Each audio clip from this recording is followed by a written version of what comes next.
Welcome to What's the Word? I'm your host, Jaime McFaden, and I'm so excited to have you here. This podcast is about all things wellness. Each week, we will focus on a word of the day, and I interview some of the most inspirational people I know and share that inspiration with you. Join me, let's learn together on What's the Word. This is the place where I belong.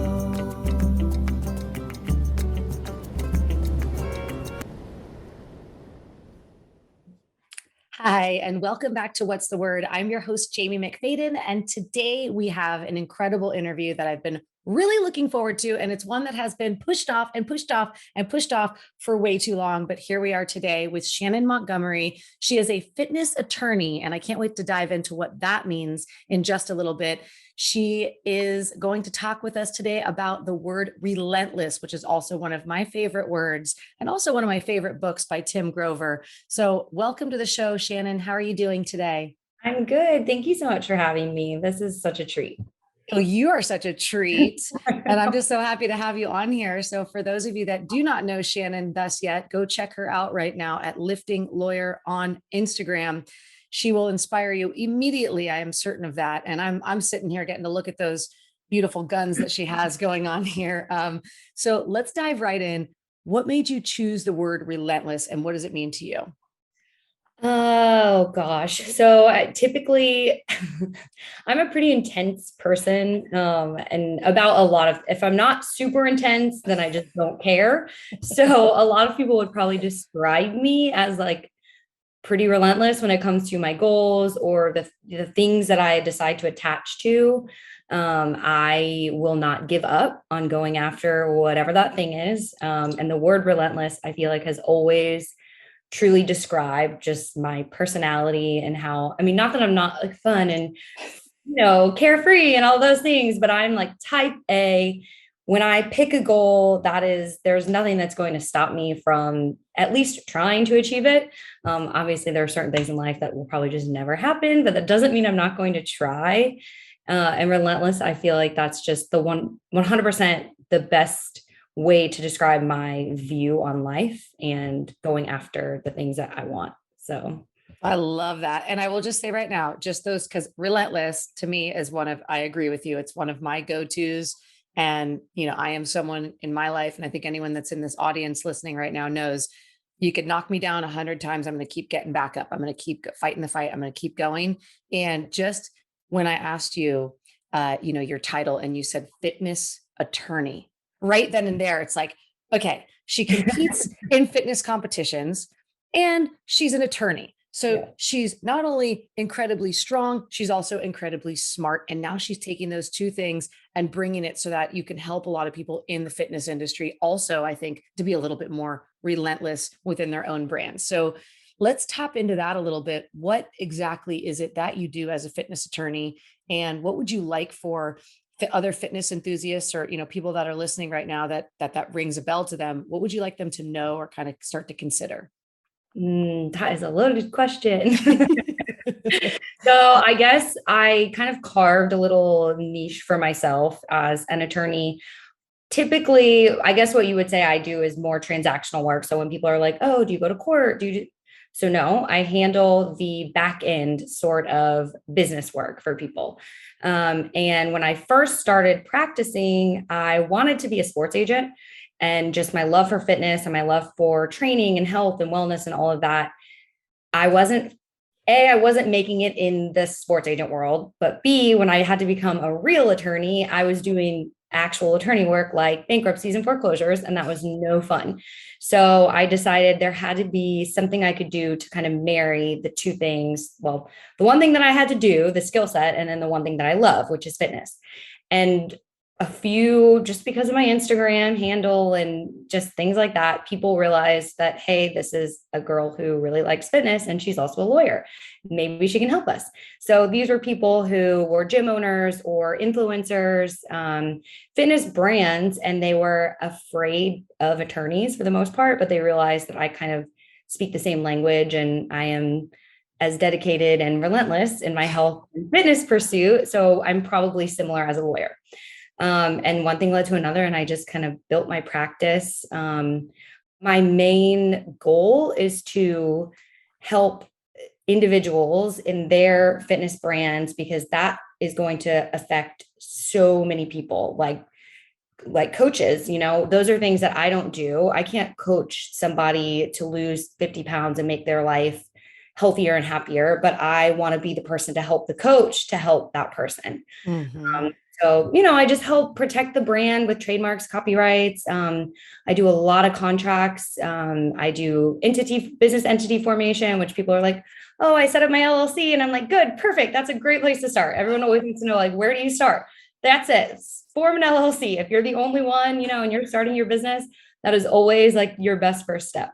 So I just do, I would say, like the back end work of helping fitness brands develop and then scale their business, and make sure they're protected so that they can do what they love and not have to worry about, the business side of it so much. That So is so wonderful. And really, I will say, being someone that's been in the fitness industry for so many years in that scope, um, there are so many of us in the fitness and wellness industry that go into it because we're so passionate about it, because of the story behind it, because of the journey we've had, and are very usually creative, but not always the most business oriented, right? So it's really important and imperative for anyone that's listening right now. If you are someone that's in that industry, in that scope, right here, you have a golden ticket to hopefully, reach out to Shannon and chat with her a little bit further after this conversation. So thank you once again for being here. And now I'd love to hear a little bit about your story. How did you get into what you're doing? Were you always into fitness? Just a little bit about you kind of always having that relentless attitude in your life. yeah, well, passion. I guess that could be my other word. Fitness people, we are passionate. That is our one. That is the one thing that binds us all together. I would say I got started pretty young. My dad, so I have two sisters, and my dad came from a family of boys. So when he had all girls, he was like, what do I do? I'm going to take these girls to the gym. So when I was about 15, 16 years old, he started taking me to the gym with my older sister. And I just fell in love. Like, I don't know why. I don't think he intended that. I think he just wanted some way to, hang out with us that wasn't Mm. watching me do gymnastics or whatever.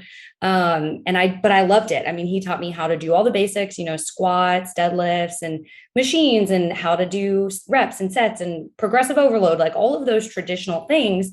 And I just became obsessed. I was relentless at going to the gym. I remember making them drive me during the summer. So I guess I was about 15. I would make him drive me during the summer every single day to the gym we had a gym right outside of our neighborhood. And I was like, I would freak out if they wouldn't take me. And my dad was like, I can't, we have to get you a car as soon as you're license, just because you're driving me insane. But I never stopped. I mean, I would go to school. I would want to go to the gym. I was a cheerleader. So we would do cheerleading practice in the morning for one of our classes. And I would always be like, can I just go to the gym? Do I need to be in practice? Especially once the seasons were over and we weren't cheering for anything. I was like, this is stupid. Let me go to the gym. And then it just followed me. I got to college and I would skip class to work out. Like, my mom and dad would kill me if they knew that. They were sending me out of state and I was just not going to class so that I could go to the gym. I took like running and weightlifting and all these classes that were fitness related. And I honestly, to this day, I cannot tell you what it is that hooked me, but something did. And I'm so grateful because I was never the person that was afraid to go into a weight room. And I know for a lot of females that is scary. So I will be 35 next year. And I've been doing this for so long that it was never even a thought like, oh, girls don't go into the weight room. Like, when I got to college, I didn't even notice, just blinders. Like, I'm here to lift and to work out, which is not why you're in school, but whatever. But I never even thought for a second, like, oh, I shouldn't be in here lifting. I should just be doing cardio or whatever. So I'm so grateful that my dad introduced me, because I guess he wanted to treat me like one of the boys, and like, this is what you do. You can go to the gym, you work out, you get stronger. I was never afraid to get stronger or get bigger. I did have a little bit of I would say, in law school is really hard. You just are so stressed out and everything. I got a little carried away as far as running all the time and work, just like I had no other outlet. And so I would run like 8 miles a day and train and do all these things and then go to class and study. And I wasn't eating very much. And I just got like, I feel like it was an accident, and then I realized after a few years of doing that I was way under eating and way overtraining, and I needed to chill out and get some help. And then that's kind of when I found bodybuilding, because I hired coaches and they were like, this isn't bad, but you need to chill. Actually, if you want to gain weight or gain muscle and you want to look like these bodybuilders that you are seeing now on Instagram, which just sort of had come into the picture. Mm-hmm. Those girls look so awesome. Why am I so like skinny? Why don't I have enough muscle? I work out all the time. And it was because I was under eating and overtraining, and just didn't know. And so then that's when I started getting really into like the nutrition side of it and really fueling my body and looking at performance. And, I just got obsessed all over again, realizing there's a whole other way to do this. Before I was like training to kill myself just as an outlet. And then I realized, oh, wait, you can train and it can be fun and it can be good for you. And so that's the journey in a nutshell.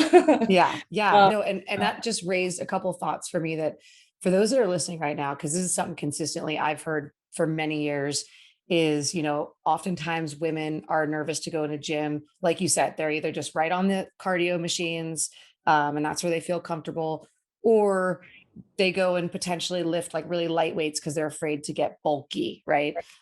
So maybe for just a moment here, because you've been doing this for quite some time and the stuff, can you maybe just debunk a couple things and give some tips to, a lot of my listeners are women. So for someone that's listening right now, you've clearly done it, what it's like. And also as women, a lot of times I have to tell my clients, you need to eat more, you need to rest. Right. So what are a couple of those things that you could say, that would be helpful to a listener right now? That's like, all right, I'm motivated, I'm ready, let's go. Yeah. Honestly, the eating thing, and I know as women, we have such a hard time understanding that. And yes, I was guilty for sure of eating like 1,000 calories a day and tracking and making sure that I didn't eat any more than that. And because I didn't want to gain weight, but I wanted a certain muscular look. Mm-hmm. So it was doing two opposing things. I was never going to get there. And then I will say for people who think you can get too bulky, I am bigger now, but I've also been lifting for 16 years and I don't look like Arnold Schwarzenegger. So, and I was a competitive powerlifter. So I was lifting like as heavy as you would lift ever. And I still don't look like Arnold Schwarzenegger. So that's not really how it works. You can lift as heavy as you want for as long as you want. And I guarantee you're still not, as a female, you're just not going to put on the kind of muscle that you think you are in your head. Our bodies don't work that way. You could maybe do a bunch of steroids to get there, but that's also not going to happen. So I would say, don't be afraid to eat. Once I realized that food and resting is actually how you achieve the goal, it was game over. I was like, oh, I could do this all day. I can eat all day. Like what, how much do I get to eat today? And my fiance always makes fun of me when I'm in prep for a bodybuilding show. I'll be eating like 250 grams of carbs a day. And he's like, aren't you dieting? I'm like, yes, exactly. This is dieting. It's me dieting. So it's fantastic. They're not always that easy, but some preps, it's like my body can't get enough food because the more you feed it, the more you're burning through and the happier it is, honestly. So if you treat your body well, it will be kind back, which that took me probably 8 years to figure out. But once I did, it's been, minus the injuries, smooth sailing since then. So of course. And we'll talk about that in just a moment too. So now I want to ask you, because you brought up food, and this is a really big one for a lot of my listeners, and kind of the guilt and shame around, like carbs are quote unquote bad or fat is bad. And I would just love to hear it from you because you do compete competitively. You've been in the nationals. I think you said you've taken 4th place, if I'm not mistaken. Yeah. So it's quite a big feat here. And so just out of curiosity, what would you say to someone that's like, if I want to be healthy and well and, build some muscle and feel great, can I still eat pizza? Can I still have an ice cream? What would you say to that? Yes, please do. It's that age old, and it's obnoxious, but it's balance. And we know it when we're little, right? Like we know inherently when we're hungry, so we eat something. And when we're not hungry as a kid, you just kind of say no for the most part, and as an adult, we should just go back to that, like get rid of all those things. And I will say my dad was really bad about telling us, like you can't eat bread. Bread makes you fat, blah, blah, blah. And I'd be like, oh, maybe carbs do make you fat, so maybe I should be afraid of them. He was wrong. Carbs aren't inherently bad. I mean, sure, if all you eat all day long is bread, that's not great either. But that like deep down, that you need a healthy variety of protein, carbs, and fats. And protein, carbs, and fats exist in everything, including pizza and ice cream. So you can have those things for sure. I mean, I'm allergic to dairy, so I can't eat real pizza, but I love vegan cheese pizza. And it's just a variety of macros in one sitting. And then maybe later that day, maybe if I had pizza for lunch, for dinner, I'll have like a fish with a vegetable or something. But It's really, the simpler you make it, the better off you'll be. You can't overthink this stuff. Your body will reward you for eating food, period. I always think like, okay, think about how when you were a kid, before you had all these weird food issues, before you were afraid of things, before you knew what diets were and all of that, eat like that. And that usually works for me. I love that. And I think that's beautiful advice. And I'm literally sitting here thinking about who may walk in at any moment. Sophia, my daughter, who's 5, that, it's interesting. She'll be with my mom and my mom's like, of course, the typical Greek grandma. She's like, eat, eat, eat. And Sophia's like, yeah, I'm not hungry. And it's interesting because you're right. I think kids absolutely have that more simplistic, they're not conditioned for one way or the other, or they're not eating just out of emotional comfort or something else. Right. They're running around busy, having fun, playing games. So they're not really thinking about food. And then when they're hungry, and that's also same with the water, right? They're like chugging down the water after like a big day. They're like, okay, that's a funny one. But no, I love that you just brought up like keeping it simple. I think that's something that people can really take away with them. And now you did say that you had a couple injuries, which I do know. I've kind of followed along on your journey, and I know that hasn't been easy for you. So, let's just talk to that for a moment, in the sense of a lot of people listening to this are going through something. We're all inevitably going through something at some point in time, right? And, how do you stay relentless when you get knocked down? Yeah. So I would say my first big injury was the L5-S1. So I have 4 herniated discs. Well, one of them is supposedly not herniated anymore because I had surgery, but who knows? It could have re-herniated itself. But I have 2 in my neck and 2 in my low back. And the L5-S1 decided to have a heart attack. And in 2020, right, I had just gotten back into competing after taking a 4-year break. I had just won an overall title and I was ready to go to nationals and, go the distance, win my pro card, all these things. And then my back was like, no, we're not doing that. Actually, you're not even going to be able to walk. So from, I would say July to September, when I got the surgery of 2020, I was mobile, but barely. I would be able to be on my feet for like 30 seconds at a time, kind of walk a little bit. I wasn't able to take my dog on walks anymore. I would go to the gym still every day and just try to do what I could. A lot of arms because I could be seated and, do things like that.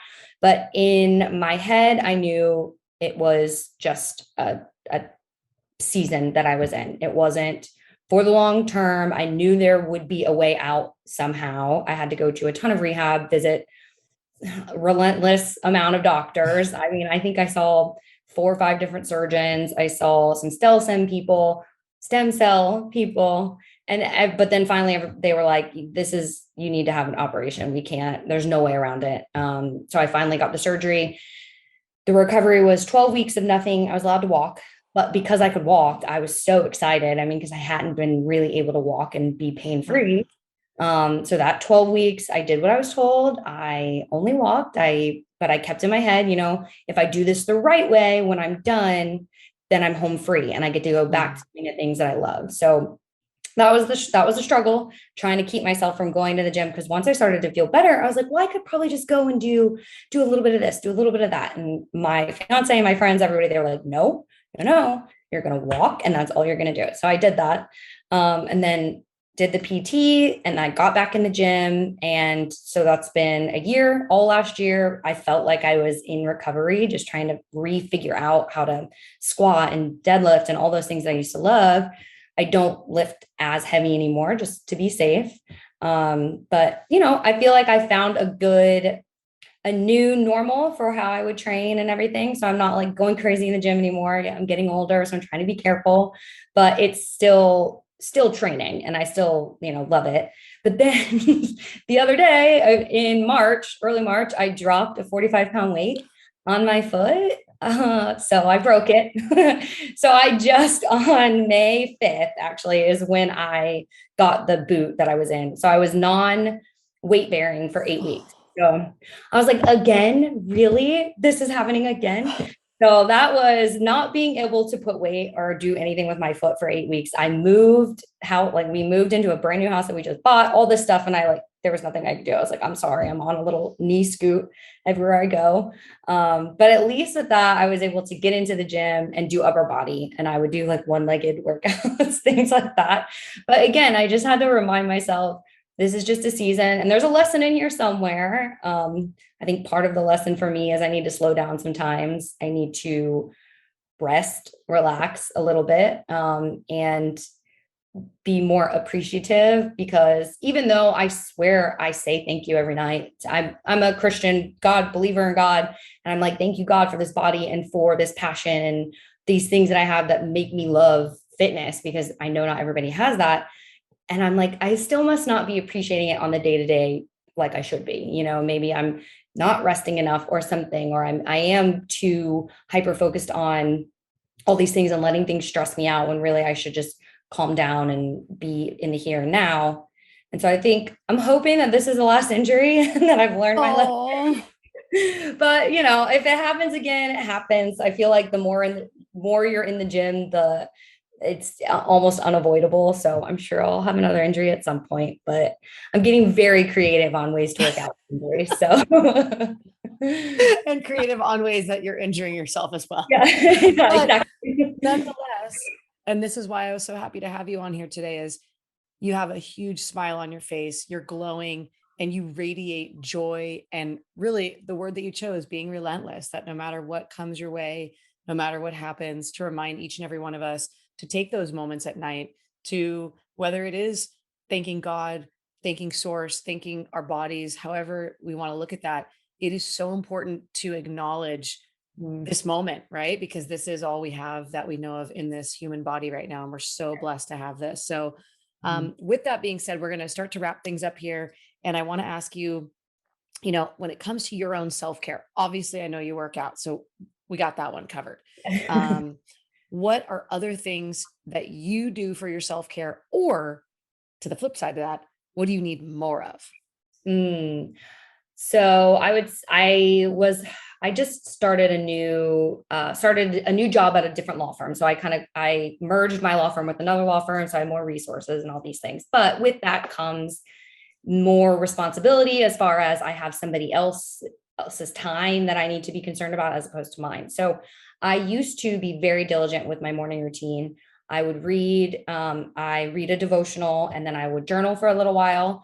And I love doing that. That is probably my favorite self-care thing, because it gives me a few minutes in the morning to wake up and to appreciate and to be thankful for a new day, and, just which I hate to say this, set my intentions for what I plan to do that day and how I, want to feel. And so I've gotten away from that a little bit the last month, just because of this new position. So I would like to get that back. But if I can't get to it in the morning, I try to get to it at night, just to give myself some time to kind of clear my mind, because I am like, go, go, go, like very type A, very, plan, execute. Okay. On to the next thing. And so it's just nice to sit and just let thoughts, flow onto a page, just read a little bit, and really just take a breather. So that is definitely my favorite self-care, task or event. I don't know. I love that. Well, no, and I think that it's just good to share, because, no matter what, there's 6 pillars of self-care. We could take care of our physical, mental, emotional, spiritual, social, and financial. And it's obviously really important to hear the different ways. I like for my audience to hear the different ways that any of my guests are practicing, because it might be something different than, someone else had said or somebody thought. And there are so many ways to do it. It's not the one size fits all, go Right. take the bubble bath and get the massage and everything's going to be better and go away. And so I think it's just really important to know that. And I love oftentimes what I hear over and over again, and what I've seen in my own research is a lot of it is simple. A lot of Mhm. the things that we really actually need are simple, and we tend to overcomplicate them in many different ways. So just kind of taking it back, and you brought this up a few times, like taking it back to being simple, to the basics. Um, and so I just want to honor you, Shannon, for being here today. I want everyone that's listening right now to get your phone out and go look up on Instagram, Lifting Lawyer, Shannon Montgomery. She has her website and everything listed on there. So you can follow her for some extra inspiration. I guarantee you will be automatically motivated to get your butt in the gym and get moving. I have to And start not only, posting more. yeah, and not only that, but she's also just a ray of sunshine, and a brilliant woman that is willing to help in the community. So please make sure you follow her and reach out to her. And then Shannon, you and I'd love to get a one-on-one conversation going soon and do Yes. some shop talk as well. So thank you so much for being on What's the Word. Thank you for Finally, we having did me. it. I know. This was so fun though. I love it. And thank you so much for having me. I mean, again, this is such an honor and treat for me. So I really appreciate it. Well, wonderful. Well, I hope that you have a beautiful rest of your day, and we'll talk soon. All right. Okay, bye everyone. Be sure to subscribe to What's the Word, and leave a comment, share with your friends, do something fun. We'll see you next time. Bye. Thank you for joining me here at What's the Word. Follow us on social media with the links on the screen, and don't forget to like and share with your friend. Your support helps us grow and continue to make inspirational content. See you next time on What's the Word.